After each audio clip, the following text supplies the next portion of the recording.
yo confiado estoy. Muchísimas gracias por continuar con nosotros. Bueno, en el contexto de la cena de gala, una esperanza viva.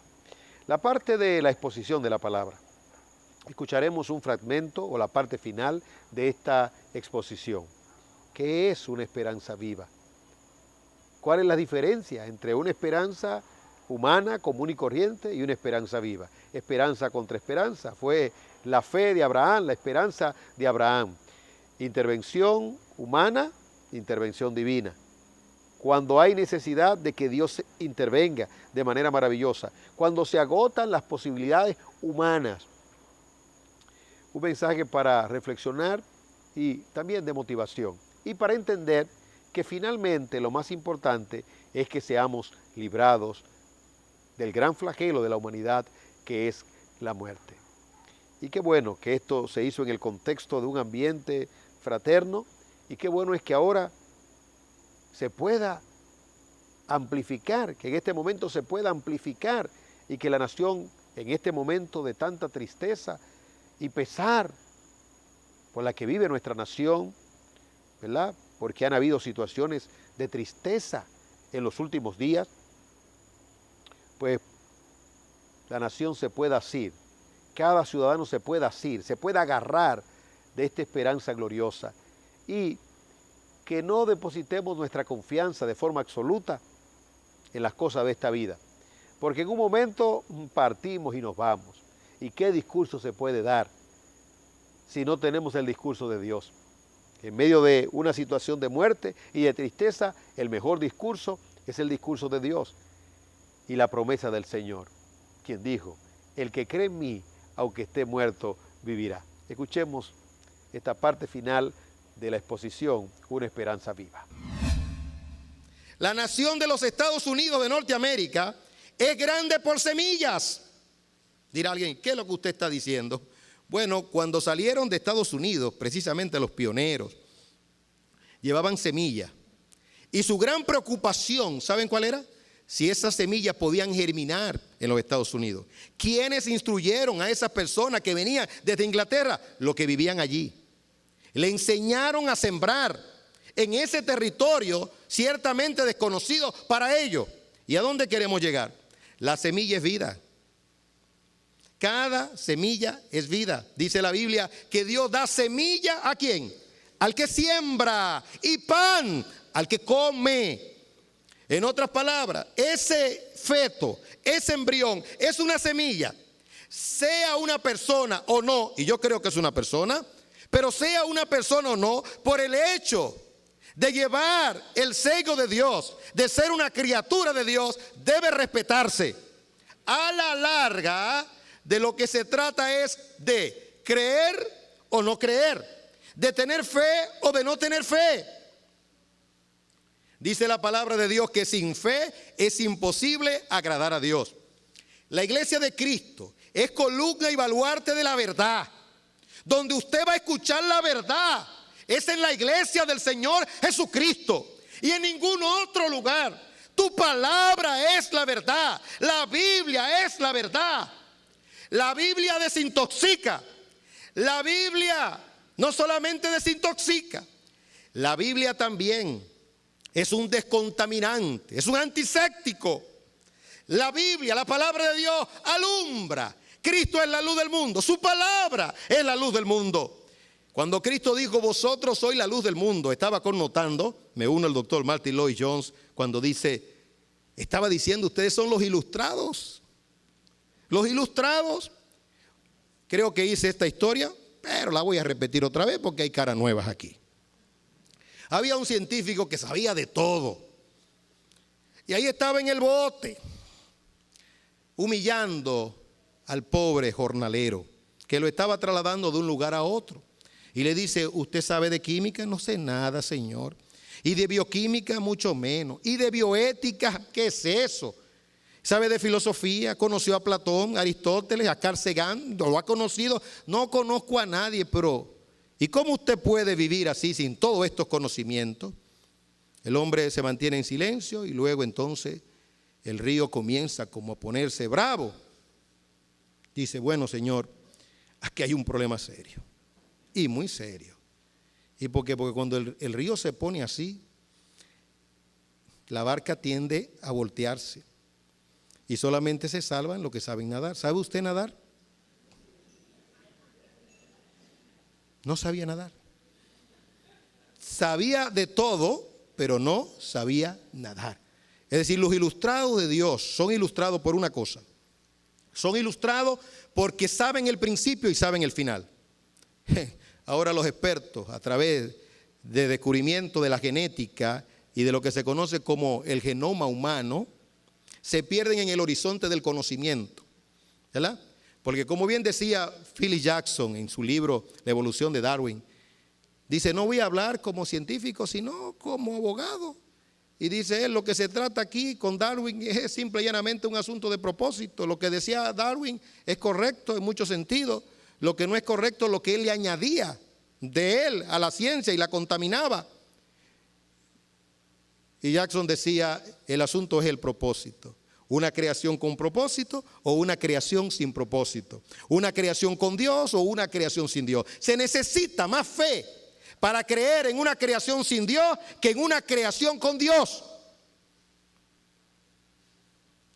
De lo que se trata entonces es simple y llanamente de creer o no creer. Dos líneas paralelas que jamás se van a juntar. No tienen punto de coincidencia. Entonces, en cuanto al origen, es muy sencillo. Dios te hizo. Si el niño te pregunta, sí, Dios me hizo, ¿y quién hizo a Dios? Háblale de la seidad. Háblale de la existencia de Dios. Llévale el pensamiento a una gran profundidad. Él es el creador de todo cuanto existe. En el principio creó Dios los cielos y la tierra. El principio es Dios. Y la Biblia dice en Juan 1:1, en el principio era el verbo y el verbo era con Dios y el verbo era Dios. Los cristianos son ilustrados porque conocen su origen y porque viven una vida con propósito. Toda persona que sigue los lineamientos de Darwin, los lineamientos de Karl Marx de Alemania, que siguen los lineamientos de la evolución, la lógica es que caigan en un estado de desesperanza. La Revolución Francesa fue una revolución de sangre, porque fue una revolución sin esperanza. Y los postulados de la Revolución Francesa se han expandido por todo el mundo. Las grandes revoluciones de las grandes naciones que han traído revolución sin Dios. En Inglaterra hubo otra revolución llamada la Revolución Gloriosa. Ahí no hubo sangre. Y hubo una transformación maravillosa en la forma de pensar. Pero pregúntele a un darwinista, ¿cuál es tu propósito en la vida? No tiene propósito, porque no conoce su origen. Está, digámoslo así, especulando. Pero finalmente, los ilustrados son ilustrados por el final. Lo más bueno de esto es el final. En el Salmo 73, en el salmista Asaf, dijo el final. ¿Qué es el final? El final es que los justos resplandecen y los malos son condenados. Que no todo termina con la muerte. Que está establecido para los hombres que mueran una sola vez y después de esto el juicio. Que ha sido absorbida la muerte en victoria. Que el Señor con su poder destronó a aquel que tenía el imperio de la muerte. Es a saber, el diablo. ¿Cuál debería ser la gran preocupación de los científicos? ¿El cáncer? ¿La leucemia? ¿El SIDA? ¿La hepatitis? ¿Las nuevas enfermedades que están surgiendo? No, debería ser la muerte. La NASA invierte en el antídoto contra la muerte. No, es una utopía. Invirtamos mejor en estas enfermedades que nos van a generar grandes dividendos cuando descubramos la química o la fórmula para detenerlo, para contrarrestarlo, por lo menos para aliviar el quebranto o para aliviar el dolor. Es decir, que la muerte, Carl Sagan trata de llevar la muerte desde el punto de vista neurológico cerebral, es decir, del cerebro, y específicamente lo que tiene que ver con el cerebro de la inteligencia. Se va por esa vía, pero algunos dicen, no, la muerte es un concepto filosófico. En Francia hubo un rey en el siglo XIV que dijo, aquí no se mencione la palabra muerte. Yo creo que era un hombre sensato. Y en República Dominicana decimos zafa. Yo creo que hay sensatez. Como hay sensatez también cuando un avión se levanta y estamos tensionados y aterriza y aplaudimos, somos dominicanos. Eso es sensatez y ya estamos llevando esa cultura a otras naciones que lo están entendiendo. Porque como ese pájaro tan grande, ¿verdad?, lleva gente con un peso tan grande y nada lo sostiene. Usted dirá, ay, que usted es un inculto, Pastor Bayonet. Usted no sabe que es que se descubrió en física. Sí, yo sé. Pero sigo viendo todavía ese pájaro volando. Todavía me sorprende el fax. Usted pone una hoja y la hoja sale tintada en otro aparato. A mí me sorprendió, no fue de un estado a otro, me sorprendió de una esquina a esquina la primera vez que lo vi. Digo, eso no es imposible. Eso es imposible. Y ahora tenemos la internet y la televisión. ¿No le asusta la televisión que alguien con una cámara, ¿verdad?, y usted su imagen se ve allá? Pastor, usted está atrasado. No hable de televisión, hable de celulares inteligentes. Mire, ahora mismo yo lo estoy proyectando. Ustedes lo están viendo ahora en California. Mi mamá que está allá. Y aquel amplificó y la mamá lo está escuchando en la Florida. Oh, maravilloso. Todo esto. En los últimos tiempos la ciencia, dice la Biblia, se habrían de aumentar. Oh, entonces nos sorprendemos. Pero también perdemos nuestra capacidad de asombro. Lo que está pasando con esos niños es que están perdiendo su capacidad de asombro. Asómbrese. Cuando usted ve el sol en la mañana, diga, gloria a Dios. Asómbrese. Cuando vea el atardecer, asómbrese. Cuando vea la sonrisa de un niño o no lo vea natural, asómbrese. No pierda su capacidad de asombro. Cuando vea delincuencia, cuando vea males en las ciudades, cuando vea actos de injusticia, asómbrese de manera correcta y canalice de manera adecuada ese asombro. Pero es como si nos sedaran. No, eso es normal, eso es normal, eso es normal, eso es normal. Pero el meollo del asunto es el final.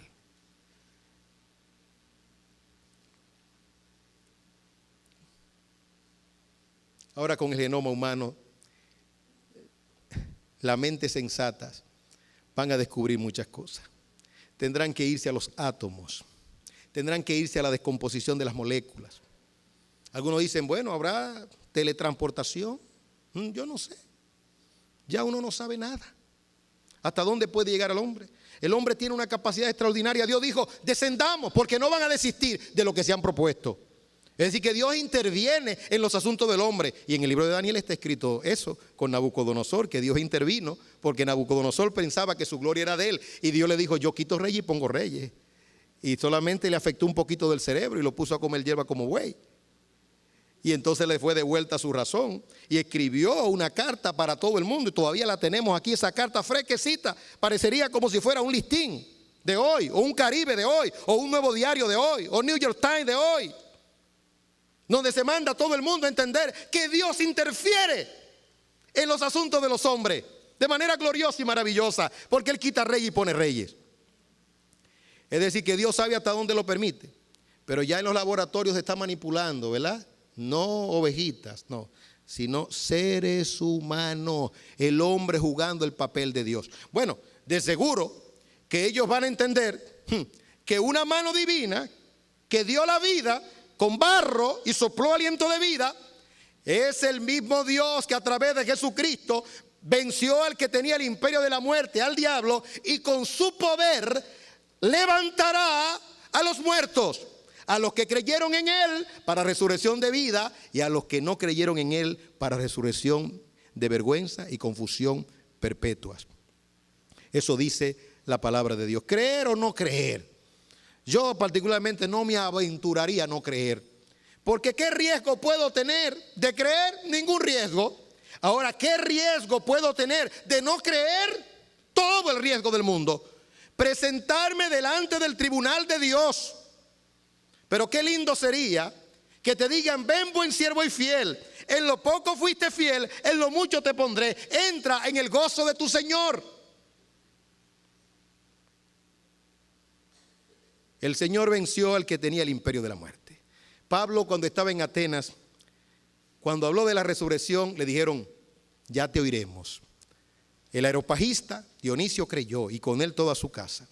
Pero Pablo dijo lo siguiente, ¿acaso se estima como cosa imposible que Dios resucite a los muertos? Él es el Dios de Abraham y el Dios de Isaac y el Dios de Jacob. Él no es un Dios de muerto, es un Dios de vivo. Toda persona pensante en este lugar si analiza la historia reciente, pudiera analizar la historia universal, pero la historia reciente, partiendo del 1947-48, podrá observar un milagro, el milagro de Israel. No es entendible a la mente humana el milagro de Israel, porque Dios no es un Dios de muertos, es un Dios de vivos. Es el Dios de Abraham, de Isaac y de Jacob. ¿Y cómo va a ser eso? Que personas que mueren, se descomponen, usted va y revisa, hay hueso, ya no hay hueso. ¿Dónde está? La materia se transforma. ¿Y ahora? ¿Y dónde están? Oh, Dios le dio una muestra al profeta. Dile, profetízale a esos huesos secos y vivirán. Cuando Dios habla, al poder de su palabra, los muertos se levantan. Y en el día del Señor sonará trompeta y los muertos se levantarán. Se levantarán. No tengo la menor duda. Se levantarán.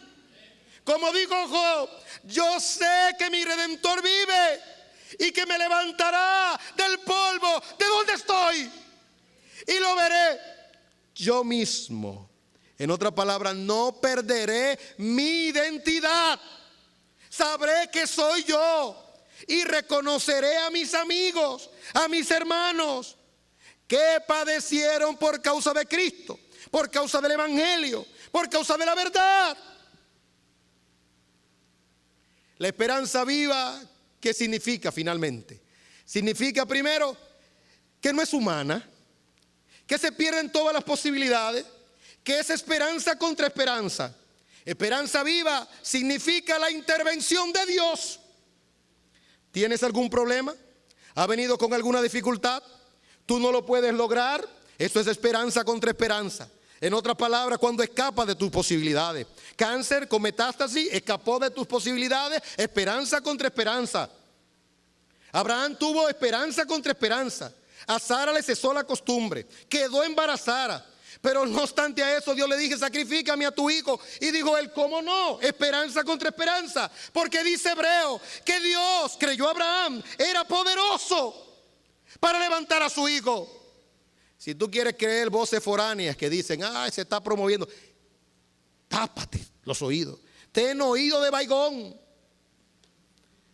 contra esas personas que te extravían de tu fe. El Dios de la Biblia es un Dios disparatoso. El Dios de la Biblia promueve el homicidio. Si las leyes están claras, si Él estaba presentando tal cosa como el sacrificio era un tipo de Cristo. Dios sí sacrificó a su Hijo a favor nuestro. El sacrificio eterno del Hijo, el Hijo eterno del Padre, para librarnos de pecado eterno. Porque todo pecado contra Dios es pecado eterno. Pero todo perdón de Dios, como dijo la honorable senadora, hablando del perdón, la necesidad, ahora digo desde el punto de vista teológico, es un perdón eterno. Dios otorga gratuitamente. Hoy es un día glorioso de levantarnos y cantar las esperanzas de Dios. Levantémonos ahora, pongámonos de pie y cantemos de esa esperanza viva, que no es humana, que no es del hombre, sino que es de Dios. Que el nombre de Dios sea exaltado y que nadie se vaya de aquí con duda, sino con fe, y que mañana vaya a su trabajo con más energía, no poniendo su mirada de forma absoluta a las cosas de esta tierra, sino pensando que hay un más allá, que usted salió de aquí con un seguro de vida y que usted ahora puede vivir su intervalo de manera libre y maravillosa en justicia y en el temor de Dios. Que Dios le bendiga y que sigan disfrutando la cena. Porque aquel que la buena obra empezó, la terminará. Y cada detalle de su plan redentor, Dios en ti completará. Él ha escrito la historia de tu vida y al final esto termina en gloria y tus ojos verán.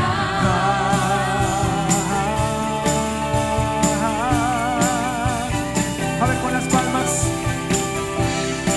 celebremos que esto termina en gloria.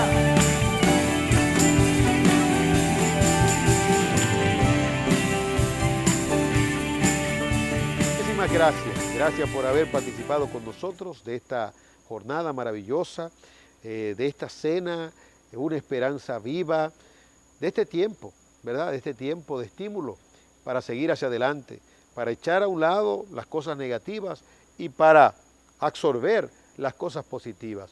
En este final de año, perdone, en este final de año, motívese en Dios, lea la palabra de Dios, llene su cabeza de Dios, piense en todo lo bueno, todo lo justo, todo lo amable, si hay virtud alguna, si hay algo digno de alabanza, piense en eso.